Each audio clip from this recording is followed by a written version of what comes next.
I just noticed you're echoing a little bit, Jay. Am I echoing? Yeah. Well, that's weird. Are you echoing or am I echoing? Oh, I don't hear your audio, or I don't hear my. I don't hear my audio, but I hear your voice. In the room?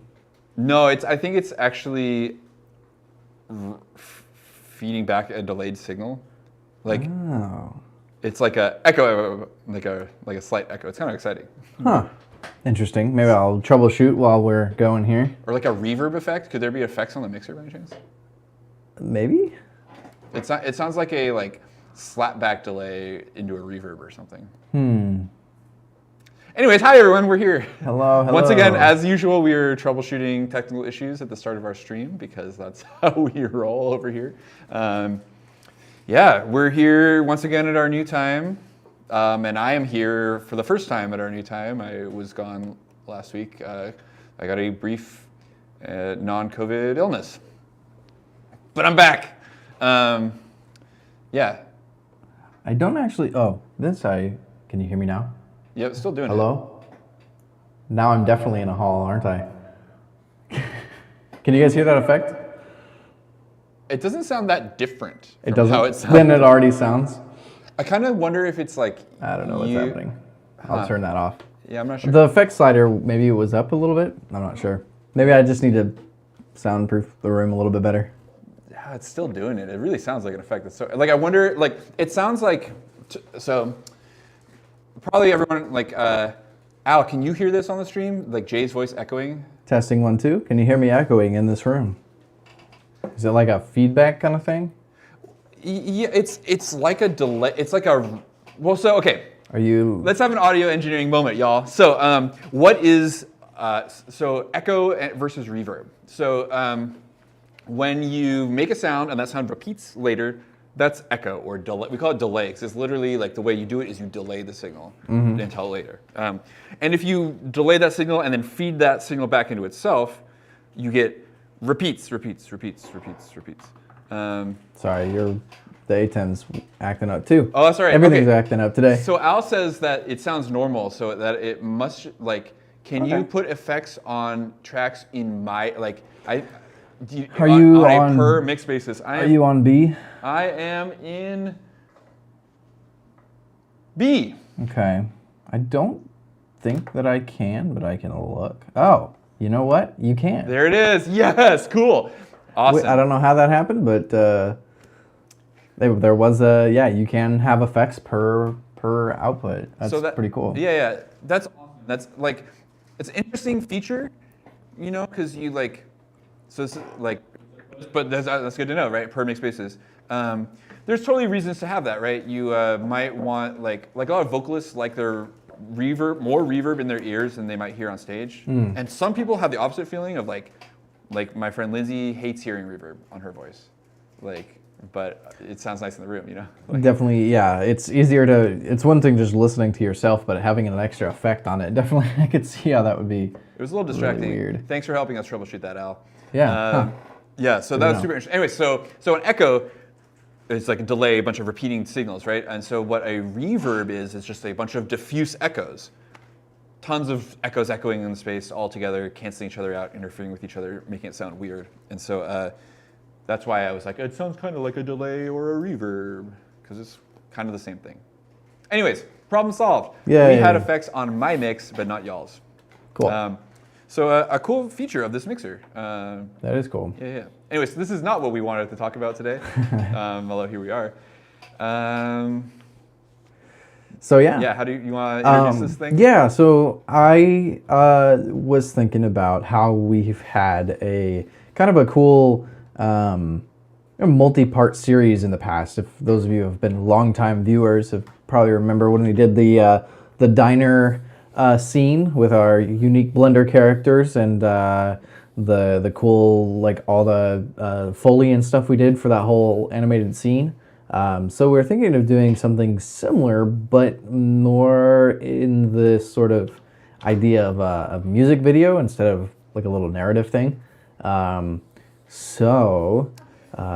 Corey's got some awesome tracks that that he will share with us, and also we'll be looking at some inspiration for a piece and be doing this probably for a few weeks, trying to come up with something that's like a finished little music video of some sort. So I will say that I have always wanted cool animated videos to my music. I've always been a big animation fan, and so like this is the sorts of videos that catch my eye when I see like I will admit I'm not like a huge music video watcher. I'm an auditory person, and I consume music auditorily primarily. But like like music videos are cool and are a great chance for people to express themselves in a more abstract way. So much video and so much animation is like concrete or like what's representational,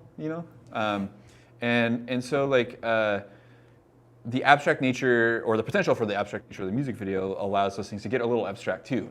And so I love that kind of 3D stuff when it gets a little weird, or animation in general when it's not like when it's a little funky. So I have a couple examples of music videos that I like queued up that are like things that I think are interesting that we could take a look at here at some point. Should we play the song first, or how do you want to do this? Let's look at I guess we can listen to the song. We don't need to hear the whole thing. Yeah, just to like get a vibe of what's going on, and then Sure. we can look at the references. I guess that's a good way to start. Totally. So I have been like, I've been doing. When we started the stream, like we did a lot more Ableton production stuff early on, and we drifted like mostly because I was like, I'll do this so Jake can focus on running the stream. And so I did a lot of production stuff, and some of those things that I ended up making I thought were kind of cool. And over the last, however long this has been going on, 2 years now almost? Yeah. Jeez. Not longer. Oof. I've been collecting some of these tracks and also making some at home. And I've sort of got a collection that I like going, and they're approaching a point of doneness, which is interesting. So I'm gonna put out like a album or mixtape of a bunch of weird stuff that's like wasn't in, I think of it like a mixtape, right? Because it wasn't really intended to be an album when I sat down to make it. And so there's a bunch of disparate sounds. Like it's not very, it's kind of all over the place, like my musical interests are. I pulled one out that was like, I thought would be a good candidate for something that was going to get a 3D animated treatment. My thoughts are, I want it to be kind of dynamic, I want the music to give something. I mean, obviously all music should be dynamic and interesting, but I didn't want it to just be like a flat, like a techno track which is like straight dynamics the whole time. I wanted something with like a build and some range that would be more evocative maybe of like some sort of visual thing. And then I also wanted to pick something that was kind of short because this is tedious, time-consuming work. And it would be friendly to anyone working on an animation to like not give them a 5-minute track, So this is a under 2.5 minutes track. I'll just play a little bit of it. This is a work in progress, so it's subject to change.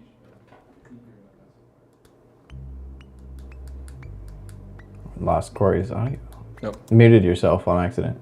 I got you. Oh, huh. Oh, it's like pressed up against my. I got my transmitter in my pocket, and it like bumped up against my AirPods case in there. I think it turned itself off. Pull the other. That's what I got in my pockets. I got some pennies. I got a USB drive. Got some AirPods. All right. Cool. Cleaned up in there. Here we go. We could still kind of hear you through the echo. That's great. Like shout through the door into Jay's mic.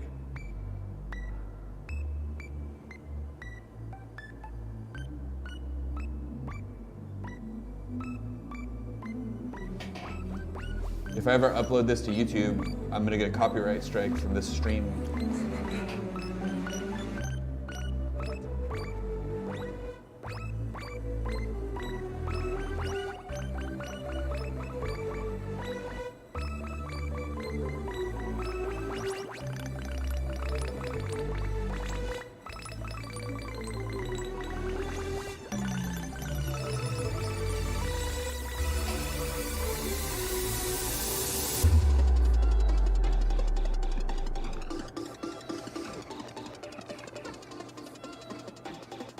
guess we can just hear the whole thing. It's pretty short.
That's the track. That's that's Baby Ricky.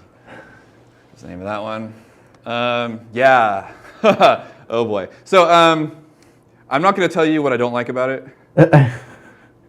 But what like I think this like provides with some like it's clearly like got a lot of like there's clear sections where you can imagine like progress of some sort of action or something. You know, like I'm not. My vision of a music video for something like this doesn't necessarily narrative in structure, but like this song has something that feels narrative going on to it, you know? Yeah, this definitely. one, it tells more of a story than a lot of other tracks do. In that like the intro and the building sections and the main like drop or whatever you call that and like the outro are like all really different. There's no part that repeats ever. I mean, parts repeat and then they move on and they don't come back again. Right. So it's like this very like forward-moving thing. There's a second tempo at the end. I like that. All the good stuff, you know. So this is what I mean when I say dynamic, as opposed to like something that has like the same like thumping kick drum underneath the whole thing. Yeah. So just like initial thoughts when I'm listening, a lot of times like when I've done what little I've done of like music video kind of stuff is always when I'm listening for, particularly with this, is like what sort of sound effects are in there that like cue up an image of something, and I hear that like metal hitting metal kind of noise, and the first thing I thought was somebody hammering something. You know, it was like a blacksmith like working on a sword or something like that. That was like the initial like visual that came to mind with that particular part. Of course, there's none of that in the beginning, so you have that sort of some kind of intro happening. So it's like sounds like somebody like hammering something or hitting metal against metal or something like that. So just like initial like visual there was definitely something like synced up to the music in that regard. So I guess we can check out some of the some of my style references. Yeah, and see what we see if there's things that give us some inspiration here. Should we? Okay, let's. We don't necessarily need. Do you think we need the music to go along with it? No, I don't think so. Okay. Yeah, so we're having some funny things going on with our tech setup where the software that we use to cast my Mac's screen is not running stably. You guys have probably noticed if you watch the stream much. And for some reason, it's gotten worse. I think that, I don't know why. I tried updating the software and everything. It's all current. It's not working great. The NDI does not seem to prioritize Mac development. And so I just installed the same tools on this PC right here next to me, and it's working fine. So we're playing some video off of this laptop. Feels a little silly to have two laptops here, but that is my life now. I'm wondering which one we want to watch first. I'm really interested in the what was the one with dance one? Yeah, just to see, because I think that's kind of going to be our vibe. It's really, yeah, okay, so let's I think we want to talk more about that, so I want to show you the other ones first. Okay. Because that'll be more of a discussion. Let's watch those then. So just a little bit of like I was just trying to think of like some like videos that have like animated and specifically 3D animated stuff that like I think is interesting. And so I picked, I heard some of your system audio just then. Yeah, sorry. That's okay. I picked 3 videos out that I thought were interesting. And because of YouTube copyright stuff, we're streaming on YouTube, we can't play these whole songs, but we can just show you these videos. And that's really the visual part that I want to talk about here. I'll play you a lick of the music in the last one because it's synchronized to the music in a more meaningful way. But just in terms of like sort of like the sorts of things you can create in 3D, this first one I think is really interesting because it combines representational stuff with really abstract stuff, and I think it's very effective. I'm gonna just start it. We can talk over it, right? Because we're listening to it. Hey, so so this was created. This is a video for Danny Harl's song "On a Mountain," and this was part of a virtual rave thing that he did. He made this album where he like produced as 4 different producers, and then each producer had a different room in this virtual rave. So this is one of them. You'll hear a little of the song trickling through my mic. Probably. Hopefully that's not problematic. So like, can you hear it pretty clearly or anything, Jay? I'm not monitoring. I mean, not over your voice when you're talking. Okay, great. Well, that's probably good. So. As long as we're not going to get a strike. So the thing that really is eye-catching to me, right? There's some like reactive visualizing stuff. You can tell there's some like bass impact stuff causing it to shake. But I really love these like just like procedural ring stuff. You know, the clear, like you can see that there's some sort of like geometry modifier, like doing weird stuff to these things. And you know, there's like, I like the color. I like the combo of the representational and the abstract, and the sort of like just. It's almost glitchy in the, you know what I mean? Like there's these just like weird effects that you can just see like scaling and rescaling different elements, you know? That stuff. You know, you can just imagine this is like a big geometry node extravaganza, right? Yeah, and I had to, we were talking about it earlier, and I get a feeling this is probably made in Unreal. Yeah. Just based on all of the changing lighting and stuff, like if we were to render something like this in cycles, it would take years. Yeah, forever. Like without an actual render farm, like because but Unreal Engine could do this real time, so totally. Maybe well, I think it could definitely pull this off. And if not, there is like, I mean, Unreal's not just for games. It's also, you know, you can render animations out just like you can in Blender. So. Well, like I was saying, I think this was a virtual environment that you could, like, I'm not sure how much of this video was that. I never went to check that thing out.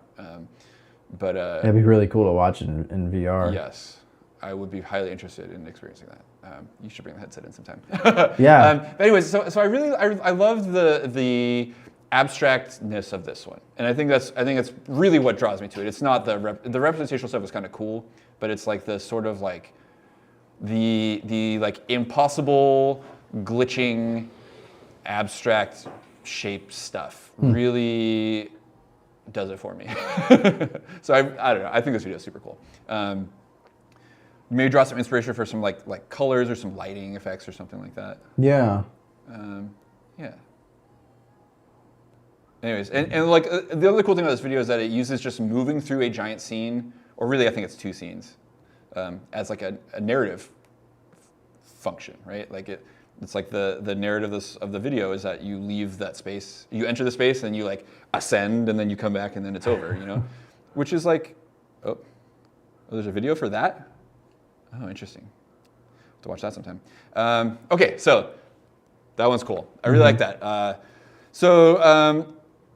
Here's another one that I thought was really, this is a bit older. This one's got a couple interesting things going on it. First off, it's a low frame rate. I think this has got to be like 12 instead of 24 or something like that. Give that stop motion kind of look. Yeah, it's actually my least favorite part about this animation because I think it would super benefit from being a little more fluid. But I'm guessing that maybe like my like guess is maybe there was a render time element to that choice. I don't know. This also looks like it could be in a game engine just based on the shading. It looks almost like some of the default toon shading stuff you can get out of Unity and things like that. Oh, interesting, yeah. Anyways, let's just fire. Why am I talking before it starts? I'm so used to like introducing a piece of music. I can talk over this. Yeah. So I've seen this one a few times. I do like it. Over and over again. Yeah. So I think this one's cool. Like this is probably the closest thing to like the sort of thing you described, Jay, where it's like a character moving through a world, like encountering some sort of problem and overcoming it, kind of thing. You know? Like there's like a story in this video, like a narrative story.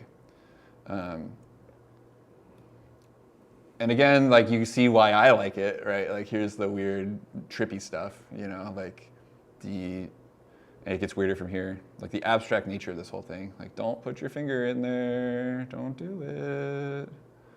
And you did it.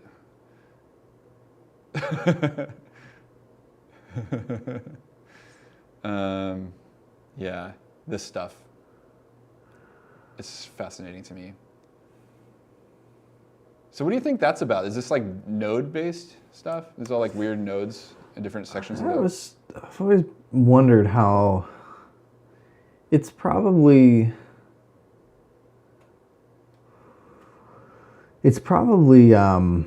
like some form of a particle system in some way that you can attach to.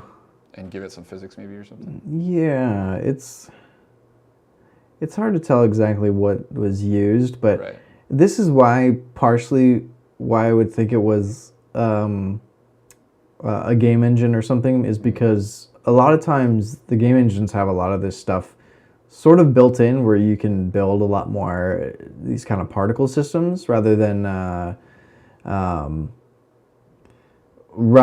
sort of realistic stuff. They're built a lot more for that real-time sort of style, and doing something like that in Blender would probably be a lot more intensive. Because you think about games, it's like, you know, if you have any kind of particle system for something that's supposed to be like real-time and reactive, they're usually built-in systems for it. So it's not to say that you can't do something like that in Blender. It's just like a lot of extra steps. Totally. So what I love about this is I love this the shaders like it's just gorgeous. It's beautiful, and I love the colors. I think the color palette of this video is really nice. I also really like how it's just like it's so clean and like everything is as like low resolution, or like there's it's as low detail as it needs to be to like serve this, or you know, there's no more detail than it needs. That's what I'm trying to say, to serve the like style, right? I love the way the like hills look, and that whole thing, like, which like totally could be like 2D back there, you know, like or you know, or like 2D planes in a 3D space or whatever. And I really like the particle effects. That's the fun stuff in here. What do you think, mocap for this stuff? Probably. I mean, just like some of these motions are real fluid. Like this stuff is.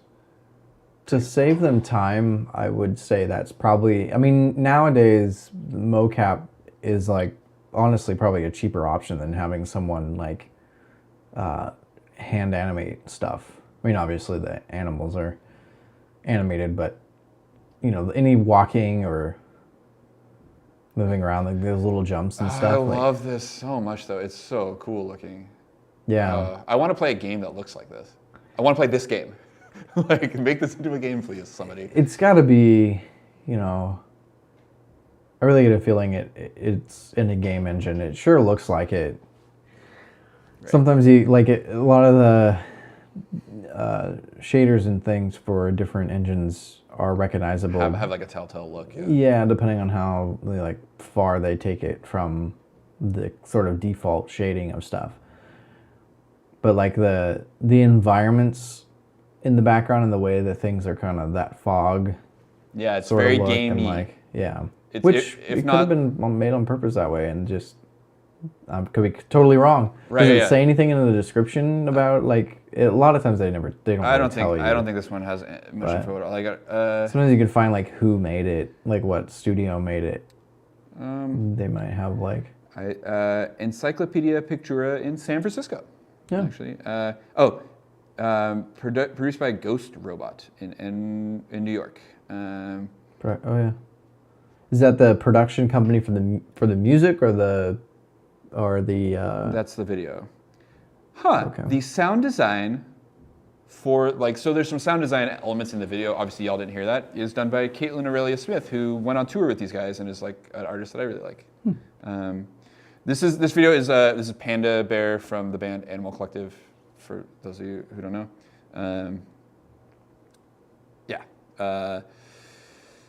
yeah, I love that video so much. It's great. It's been around for a while. This is almost 10 years old now, but it's great. All right, are we ready to do it?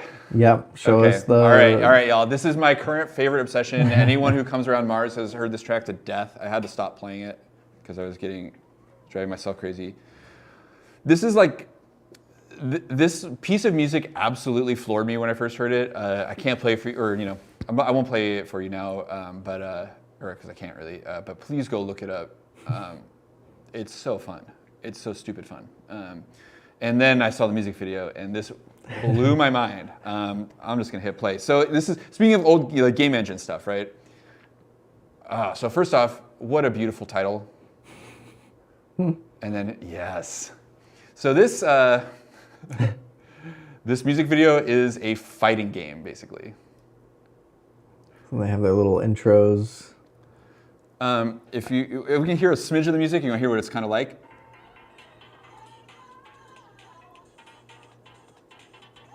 It just sounds like it would be. It's a dance track. It's like, I guess in theory this is like a UK garage track, but it doesn't sound anything like that to me. But it's just so good.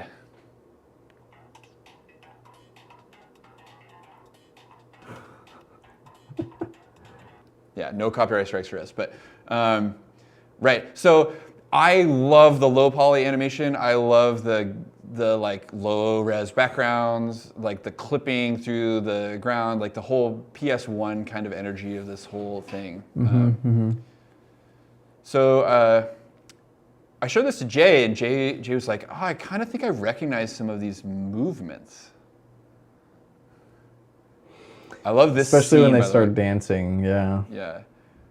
I love how simple this scene is. That 3D MARZ scene that you made, Jay. Like, oh yeah. It reminds me of. It does look kind of like the same.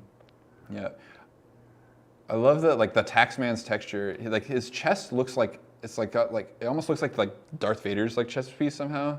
I wonder whether these are models are ripped and modified from somewhere else. I don't know. Yeah, it could be some random old game that nobody's totally heard of. Absolutely. Yeah, there's just it could also just be custom made. This model is really ridiculous. Crackle, the 346-year-old lobster man who hunts his own kind. Oh, really? He makes some really dark comments. He says, I love this so much. I really do. This is, I can't say enough nice things about this. So, I mean, this is pretty...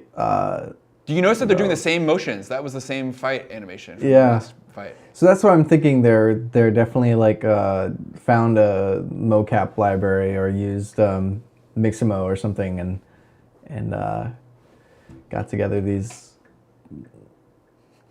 animations. I'm so glad we get to watch this. And that's just looping. Yeah. Yeah, totally. Scene cuts and you can even see you can see the clunky point in the loop of the animation. Yeah, yeah. It's even it's totally obvious. They didn't try and hide it. They didn't try and give any of these guys fingers.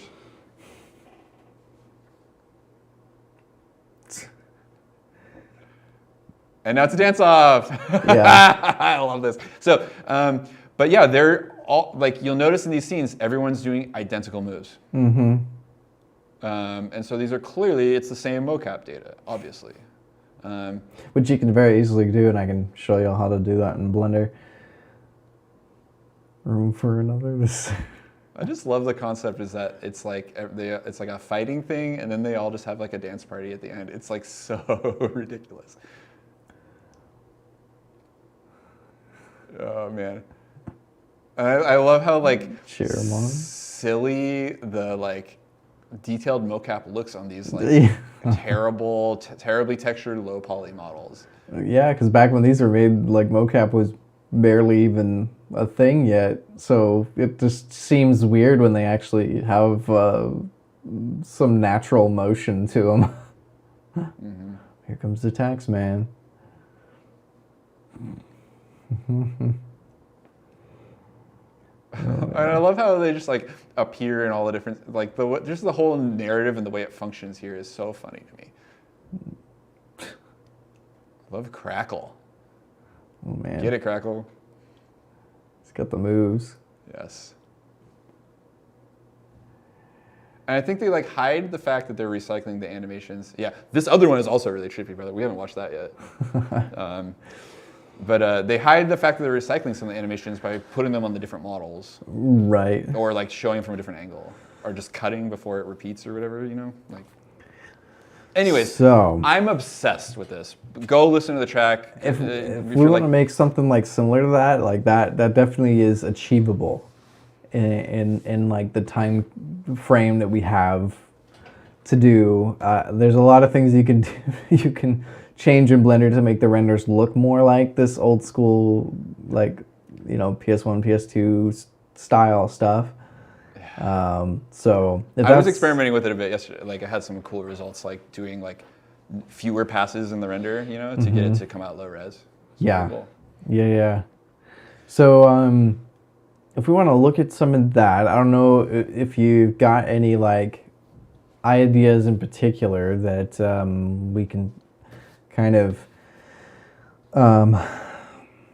let's see. Well, I guess let's think about if we want it to be like, do we want it to be more like this one where it's like it kind of has that story to it? It seemed like you were hearing that in the track, right? Yeah, totally. Like I'm not opposed to that at all. Sort of that rising action to it, and like there's something happens like right at the end of the sort of more upbeat like right before the tempo changes. That's like the climax of the story. So whatever the mission was up to that point, so you have like, you know, that starting point where we're introduced to whatever characters, just like this one where it has like the opening scenes for each one. They kind of like break it up where you meet every character in different pieces and then they all come together at the end. I will say that like that track like pretty different than mine in that one it does have some dynamics, but it's pretty straight ahead the whole time. Right. So it's like really the video like those sections of the video don't correspond to sections in the track particularly or anything like that. So I think like doing something that's more tightly integrated would be cooler, even, you know, like obviously the dance moves are all in sync and sound and it's look and sound great, of course, but like oh yeah.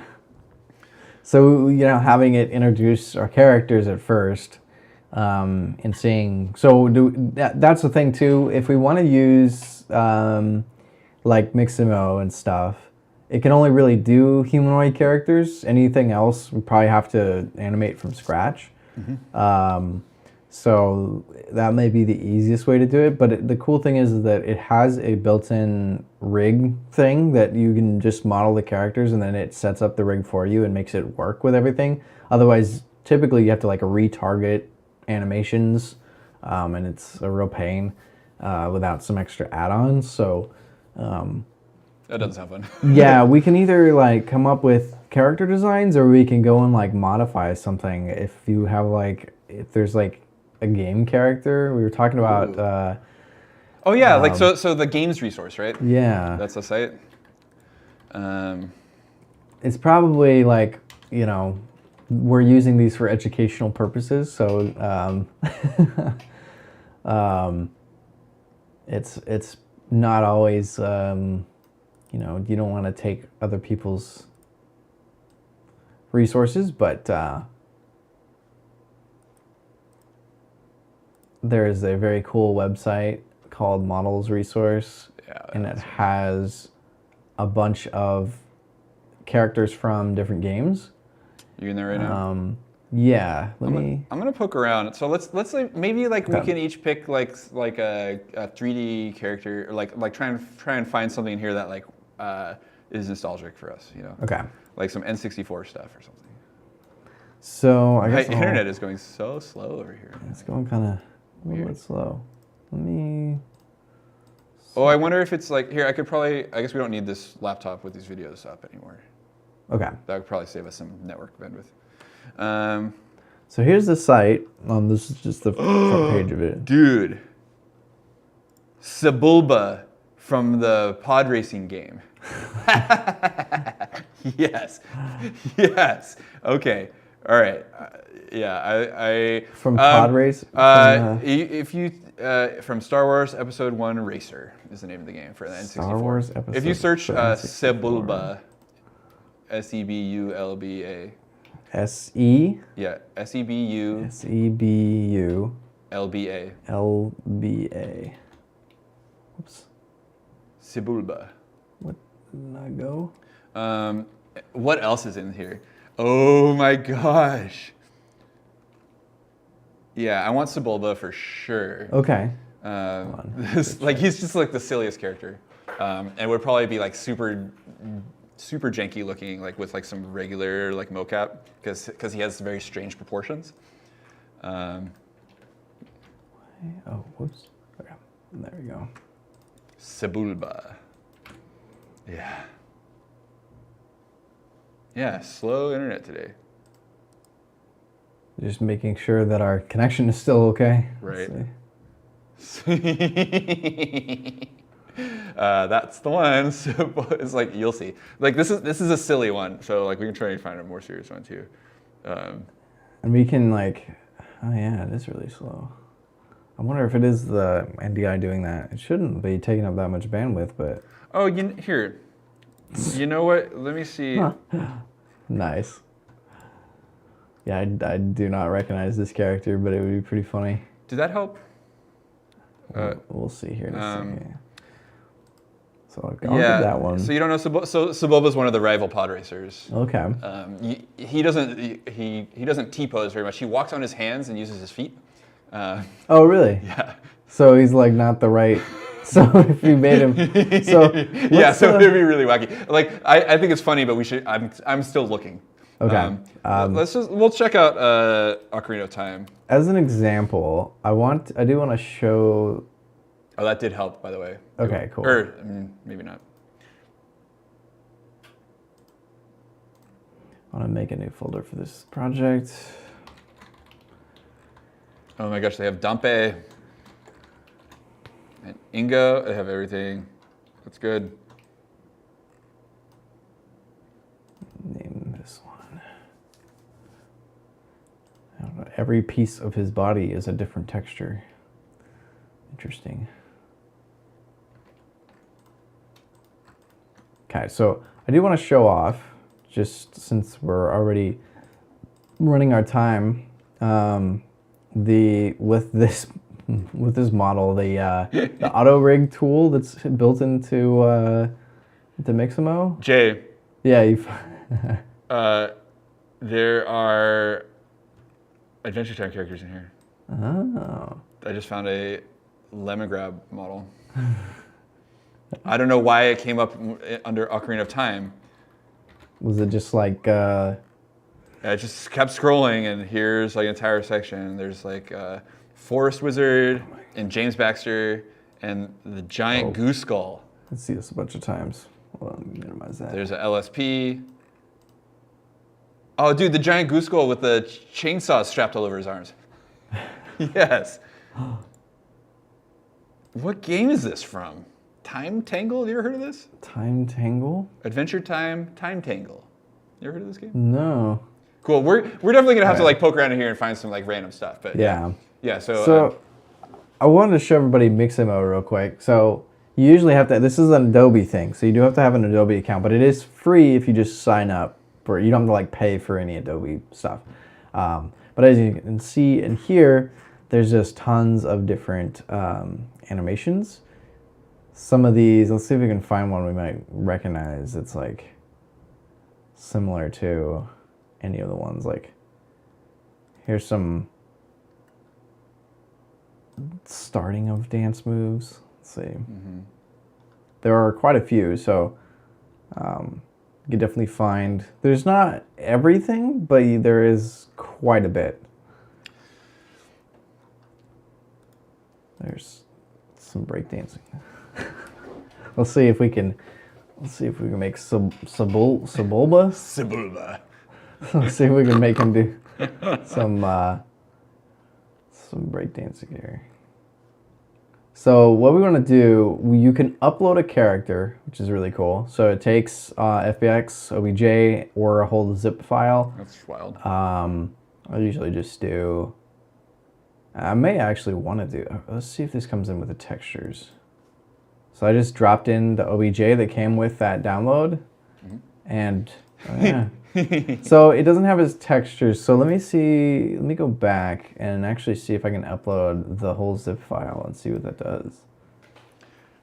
Jay, this site has early that works. Models from. Make sure it's the right direction. Early models from like early development models from Ocarina of Time. So like a. Oh really? Yeah, like a rejected version of the Great Fairy. Oh. That like it's like a unfinished model that might be a cool starting point for stuff. Oh, okay. There's a few of those things in here. I'm all about like we could totally try and do like a Zelda thing. Okay. Like I mean like I would like it to not be like Zelda themed, but it'd be cool. We could take some like obscure models and like mix them. It'd be cool. Some ones that are not very common. You know, yeah, like they have like they have like all the NPCs from Ocarina of Time in here. Wow. Like yeah. Anyways. So. Once you got it uploaded, you go to the next page and then you can set up all your different things here. So there's a few different skeletons. You can do like, he doesn't really have fingers, so I'm probably going to do no fingers. And then add in the chin. So you just click and drag these in, and it should, I don't know, where is that his chin? Yeah, something like that. So then the wrists, I'm guessing, are like right there. Something like that. Yeah, that looks like where a bone would be. Elbows, and then the knees. I think he's got double jointed legs is what is And then tricky about this character. I'm guessing that's. We'll find you a better, more humanoid model for later. Well, this will be good to test out. Let's see what what happens. So this usually works really great. And if you ever have like a model that you just want to like see what it looks like with animation on it, like. This is a fun way to do it. And you can export this and bring it back into Blender and you'll be set. There he is. Man, so actually worked really well. Yeah, like even got his little like neck and everything. It super worked great. That's wild. Definitely like, again, his hands are, wait, can you go back and rig it? Well, it would probably do something super weird if you try and put his hands on his feet and his feet on his hands. Right, because like that's how this character works. Okay, so this is then his. That's his elbow. And those are his wrists. His wrists. And those are his knees. His knees are. Yes. Yeah. Here. Yeah. Just out of curiosity. Okay. Yeah, this is probably gonna get a really glitchy result, is my guess. He might be upside down. I don't know. Oh right, yeah. He might just invert himself totally. All right, make some. Let's see what you got here. Yeah. Right. So here's like the issue. Right, is like these like rigs are based on like body plans. Right? Mm-hmm. Like, so like a human's body plan and functionality. That's it's not terrible. That's kind of how it works. So he's kind of walking on his knees. I can't really tell, yeah. Can you like move it, give him like a different animation? Whatever, it's maybe not worth it because it's gonna look so weird. Oh, whoops. Whoa, what was that? That's his skeleton right now and it's all messed up. Oh. Yeah. See, I'm like, oh cool. Ooh. All right, we're really pushing it here. Let's see. Yeah, okay. Make it more normal. Sorry everyone. I just wanted to see. Oh, I see. He does have like two knees, huh? Yes. So there's one higher up and one lower down. He's double. Yeah. Weird. Yeah. So like this, you definitely want probably a custom. But maybe that's what's funny about it is that he's not actually walking the way he's supposed to. Oh, totally. Yeah, exactly. I think that's funnier. I'm all for this thing being funny. A key feature of this music that I'm making, as I'm sure you could tell just by listening to it earlier, I'm not taking myself very seriously, and it's not very serious music. It's kind of goofy, fun music, and so I would like anything to accompany it to be goofy and fun as well. That's kind of my whole MO. Goofy and fun. All right. There we go. Sweet. All right, so we hit next, and then it should load him in to do its thing. Oh my god. Breakdancing Sebulba is so good. Let's see what else we got here. Oh, there was a playing drums. That would be pretty funny. Yes. Make it a band. Oh man, speaking of playing drums, I just found an Ice King model. Oh, I saw it just a second ago. But yeah, these are great, and like I said, it's a great way to kind of visualize your characters before. And a lot of these will actually work with within game engines too. So if you're working in Unity or Unreal, you can import a lot of these and bring them into your game. Oh yeah, Poodoo. It's got like, oh yeah, well that worked pretty good. Cool. So that's an example of probably what we'll be doing as far as just like getting some animation in and then doing a little bit of our own custom stuff. Mm-hmm. But yeah, so we'll cook up some, like, I think what would be cool would be to like find some models to modify rather than doing them from scratch. It'd be kind of interesting. Mm-hmm. Like remix some models, you know? Yeah, so a lot of these, let's just, I can go through and if we download this, so this is a nice loop right now.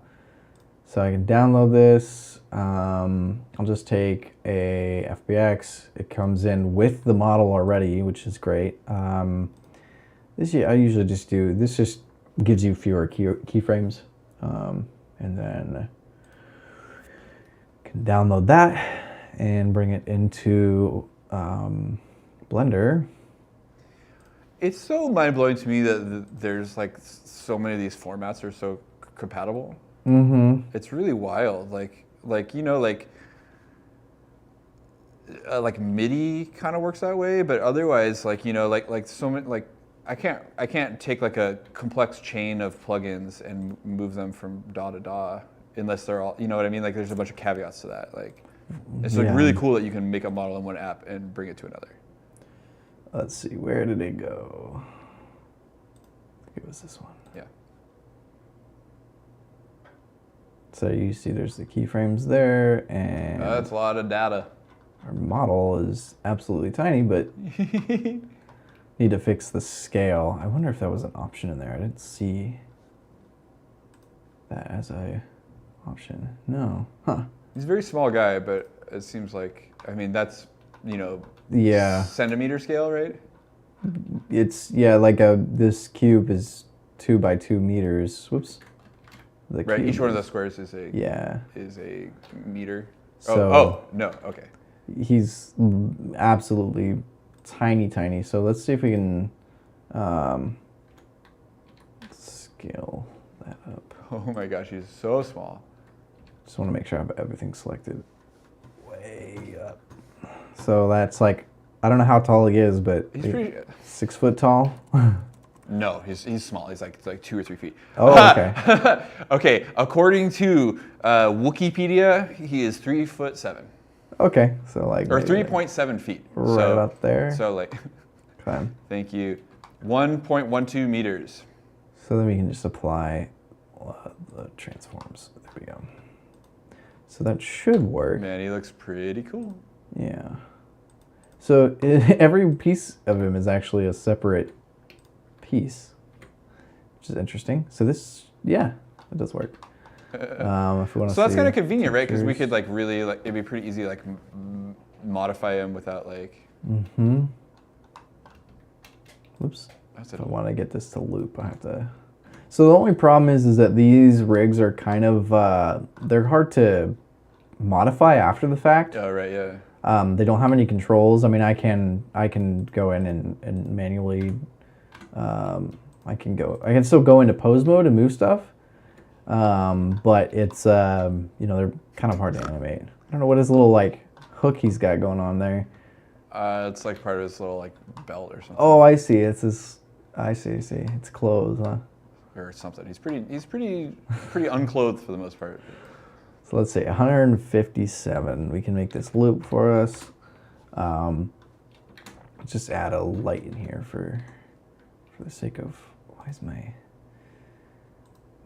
setting is not? Oh, you're like tabbing setting. Yeah, my tab for the pie menu thing. So weird to not have it. It's in. I always forget what tab. Yeah, key map, and then I like this tab for pie menu. That way you can get to all your settings a lot quicker. So oh yeah, let's add a. In that video, I did notice they didn't have any like shadows or anything. So I don't know how like.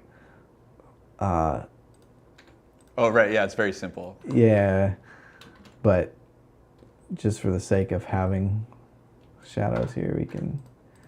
This is. Did I just add that on accident? I did. But you can just hide the mesh there, and then you have the same animation in Blender that we did on the website. So. Man, I love the like low res mesh, like all scaled up, or like the, you know. Oh, his like or, texture. the texture, yeah. It's like that's exactly the look, you know. And it's like it gets all weird when it moves around because it's all pixelated. Yeah, that's the look, man. So you know we can. I don't know if they have like just like scenes or anything like maps, but we could find like we can find a location or something, some map from one of the games, or you know, just something for the backdrop. I did like the sort of idea of the, you know, some basic scene and then like a flat picture for the background. In that video, like it was very obvious that it was like just either one texture on the floor that had a, you know, just a flat plane as the background. Well, they've got a lot of scenes here. Well, there are some different locations. They have like whole levels from Mario 64. Oh, sweet. That would be pretty fun. Yes.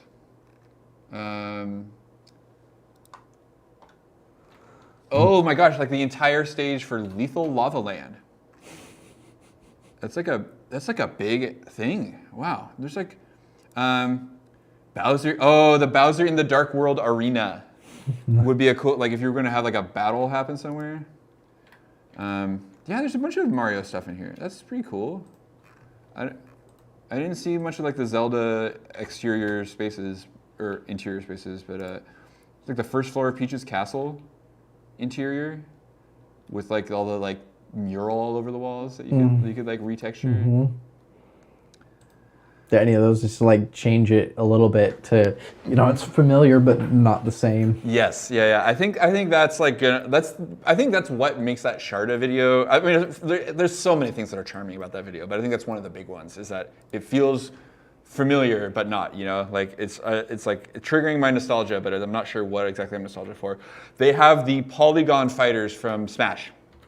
Oh, really? That would be pretty funny. Fighting Polygon Jigglypuff, for example, like in terms of like, you know, just like a low poly character to mess with. They also have the stages from Smash 64.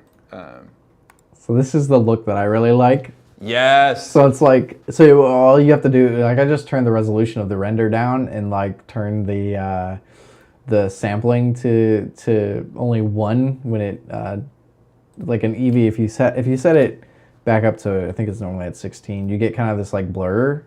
But if you have it low, it essentially gives you like pixel graphics. Like maybe we can go to like 25% of 1080, and then you get kind of that like crusty. Yeah, that's it. Exactly like the. That's yep. Yeah, it's got all the aliasing stuff on the edges or whatever, like weird crap.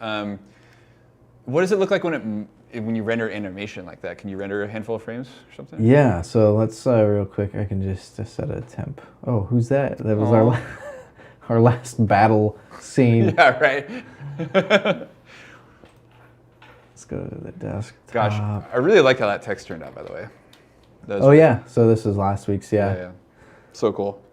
Like that might be a good, like that look for like a, we could try and.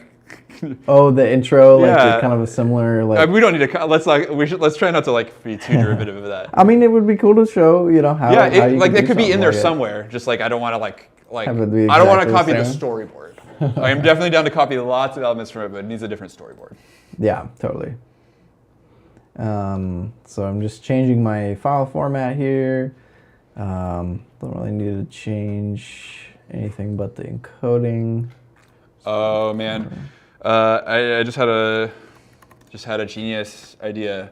GoldenEye textures and models. Ah. Actually look. Oh, there's not much. That's really disappointing. There's almost nothing from GoldenEye in here. Let's actually see what the resolution of the PS1 was. Yeah, that's using your noodle. Can display. Oh my goodness. How can it even get that low? 256 by 224. No way. Yeah. What? And we can just set this to 100% now, and that is essentially on a CRT. That's the lowest PS1 resolution right there. Okay, right. So much of what we like, what becomes pleasant to look at about that is it being viewed on a CRT, right? And so much of the low resolution, like that's how you got away with low resolution graphics in games for so long. So if any of y'all are pulling out emulators of these old games and playing them on a modern high resolution display, they look like garbage. Like it's really not the thing that I remember seeing, It's not the look I'm nostalgic for because it didn't look like that when I was a kid. What was the frame rate of the PS1? That might be 3 or something. Frame rate. Oh, it got 30. It probably tried to get 30. Right. Standard, yeah. PS1 ran at 60. Man. I'm getting a good little list of some models to check out here. Yeah, they ran at 60 apparently, actually. Wow. So there's more games running at 60 FPS than... Okay, cool. It doesn't really matter for animation too much, but, so I got that set up. Let's just render this real quick. Should be pretty fast. Yeah. That's the nice thing about the low resolution too, is you just like pretty much, especially with the EV2. So. I'm still seeing your blender. Oh yeah, thank you. Oh, that's beautiful. Just like oh man, there's so many things I like about that. Yeah, it's pretty good. Yeah, super cool. Sweet. This is a solid foundation, right? So yeah. This is our first pre-production meeting. Yeah. This, right? But we've got our So we've made some decisions. So like if I'm a musician coming, hiring someone to make a video for me or whatever, I'm coming with my song and I'm coming with some style guide stuff because I don't, if I am just like, make me something, I'm probably not going to like it. Odds are, or maybe I will, I don't know. Like if you go find someone who you like their work, you might just be like, go nuts, do whatever. But if I've got any kind of a vision, I need to be able to explain that somehow. And so just references are really helpful. And now we got our references, we can move forward with making some cool stuff. Yeah, sounds like a plan. Alrighty. Thank you to all those that tuned in, and we'll be back here next week, same time, same place, and working on this project a little bit more. So, yep. Cool. Alrighty, we'll catch you all next time. Adios.